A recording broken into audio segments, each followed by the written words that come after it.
Having a electronic health record that can follow a veteran during the course of his health and treatment is one of the most important things I believe you can do to ensure the safety and the health and well-being of a veteran. So that's why this is so important. I told Congress recently that I was committed that VA would get out of the software development business, that I did not see a compelling reason why being in the software development business was good for veterans. And because of that, I made a decision to move away from our internal product to an off-the-shelf commercial product. As you may know, almost all of our veterans get to us from one place, and that's the Department of Defense. And when I went back and looked at this issue very carefully since becoming secretary, I was able to trace back at least 17 years of congressional calls and commission reports requesting that the VA not only modernize its system, but work closer with the Department of Defense. So that went all the way back to 2000.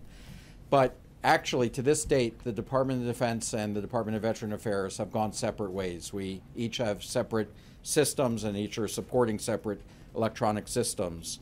And while we've been able to advance interoperability at the cost of hundreds of millions of dollars to the taxpayers, today we still have separate systems that do not allow for the seamless transfer of information. And I just want to expand on that a little bit, being a doctor.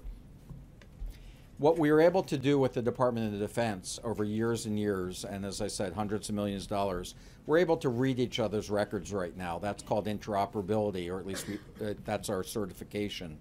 But what you're not able to do is actually work together to plan a treatment, to be able to go back and forth between the Department of Defense and VA. And so we've not been able to obtain that to this point. And so for those reasons, I decided that VA will adopt the same electronic health record as the Department of Defense. So we will now have a single system. That system is known as the MHS Genesis system, which at its core is Cerner Millennium. The adoption of the same system between VA and DoD is going to allow all patient data to reside in a common system. So you will have this seamless link between the departments without the manual or electronic exchange of information. So as secretary, I think I'm not willing to put this decision off any longer. I think 17 years has been too long.